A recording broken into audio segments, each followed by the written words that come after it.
guys, it's Ian at SS8000 Cars, and today I just want to spend 10 minutes going through the inside of the 570 series, and in this case the 540C, because as you probably know, in the 570S, the 570 GT and the 540C, the interiors are pretty identical. So with that, let's get into the car. So guys, we're sitting in the McLaren 540C and I'm going to run through some of the spec of this car. Now, one of the features that I really like about this car is the ability to change the dash based upon whether you're in normal, sport or track, and we'll cover that in a second. But to get the car going, what you do is foot on the brake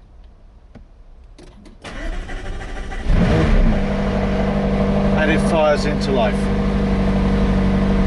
I'm going to close the door. These are soft closed doors, which is really nice because you just bring them down and they bring themselves into position. So now what we've got is we've got at the bottom here, we've got the active dynamic panel. Now the active dynamic panel in the 540C, 570S and 570 GT basically has all your positioning for your suspension system and for your transmission. Okay, so what they call handling and powertrain. So we have the engine start stop button here and we have the handling button here. Now I don't tend to move the handling button out of normal because I find even in sport on the local roads around my area and in London, where I spend quite a bit of my time, it's a little bit just too aggressive for me. However, you can see that I've got the powertrain setting on track. Now the reason that I have the train setting on track is because I actually like the track instrumentation. Other than that, you've obviously got drive, neutral and reverse, which is selected from here, or you can select drive if you're in neutral by using either one of the pedals actually. So pulling the right pedal towards you or pushing the left pedal away from you. And then you've got locking the doors and the front bonnet opener to access the luggage compartment at the front. And then you've launch control here, and you've got the button that automatically switches the ignition off if you're sitting in traffic for any length of time, unless you deactivate it, which mostly I do. So therefore it doesn't cut out. Now if I'm in a lot of traffic and I've been sitting still for a while, I'll push that off and let the engine cut out. Now to activate either of these two dials, we have to press the active button.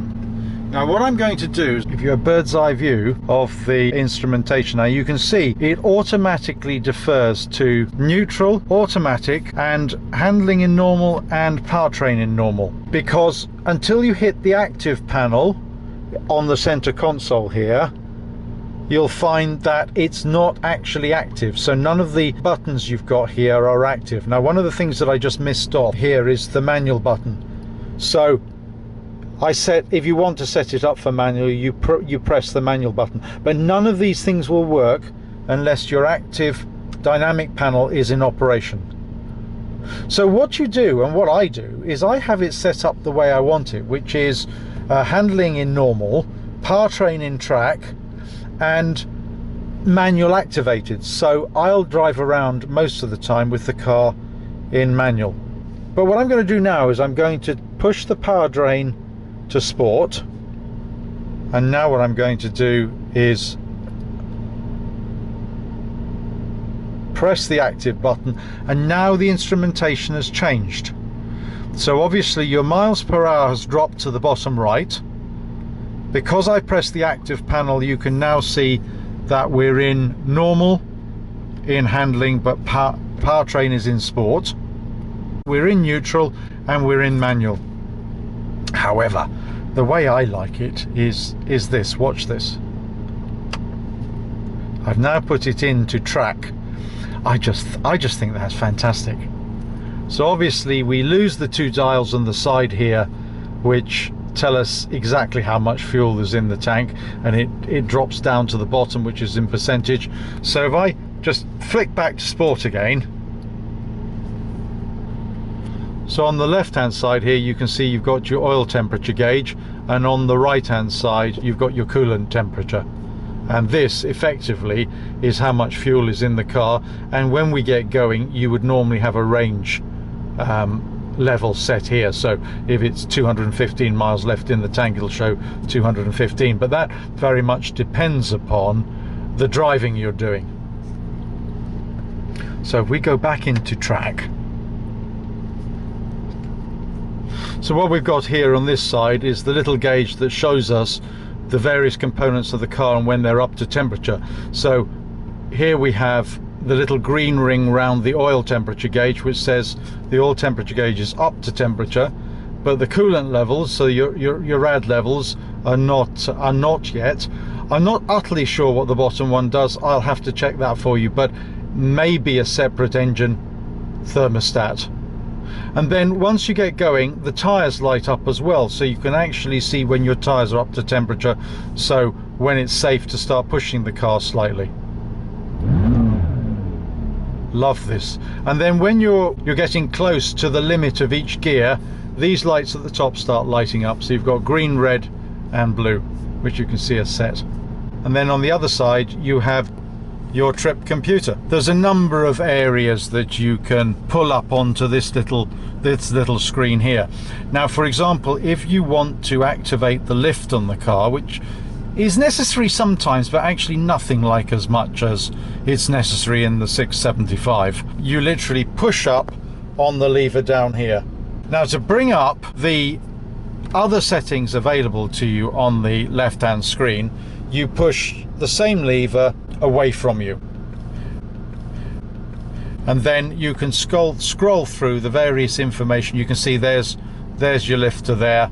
If I go into this one, if you want to go into any of them, you pull towards you, and then this screen, none of this will happen if you're actually driving, and then you get all the different information that's available on the car. If you do nothing with it, it defaults back to where it was before. Gives you the information on your navigation system that you can pull up to here, but what it's telling us is navigation system is off. Miles per gallon I wanted to show you. Quite interesting, that actually. 21.2 for an average type of journey. I think it's pretty good for a 3.8 V8 pushing out 540 HP. Then again here you have your vehicle info. So your service intervals, your error messages, any error messages that you've taken away from the front of the screen but are still on the system, your tire monitoring, your oil status, your battery status, which I rather like, tells me that there's 100% available to me. And then when you start the car, it tells you how many days of non-use that actually gives you. I just thought it makes for quite an interesting display. And then of course on the center infotainment system you have the usual nav.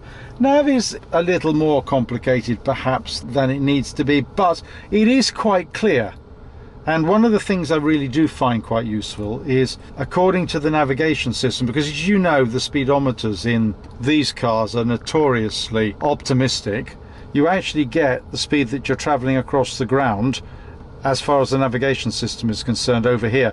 Now, I don't know how accurate that is, and I certainly tend to use the speedometer as a way of telling me what speed, but this does happen to be about 4 or 5 miles an hour slower reading here than you have over here when you're traveling about 70 miles an hour. Then you have your heating and ventilation controls over here, and basically you've got your seat heaters, you've got your temperature setters, obviously you have the demist and your rear window, you have your air conditioning and the speed at which you might or might not have the fan. Has voice activation controls. I've not used them, I won't attempt to have a go here. And then the different apps, so you've got, quite useful to have your user manual on the system, but I think I've showed you that before on the 675. The rear camera, so you can show what the rear camera is showing at any time just by activating that. And there you have it, quite simple. Now this particular car has the top in line Bowers & Wilkins stereo system with 10 speakers, I think, and it's very efficient. But like all these things, probably have heard me say before, the amount of noise that you get from the engine itself is considerable, because it really is just behind you. So as a consequence of that, when you're traveling at 70-75 miles an hour, the stereo system does struggle a little to make itself heard, especially if it's music you're listening to. Now, if you're listening to somebody talking, it's not quite so bad. This car also has the full leather pack. So we've got leather on the dash, we've got leather on the roof, all the chairs, the doors, everything in here below the level where the seats are, so where the carpet starts, practically everything else other than the speakers themselves the car is lined in leather, which gives a nice luxurious feel. You have your parking sensors and your mirror controls here, and on the other side you have your light controls. So it's all very easy. And you know, one of the things I do like about McLaren is once you learn one of the McLarens, they're all completely intuitive. Alright guys, it's Ian at SS8000 Cars signing off. Please make sure you subscribe. Ciao.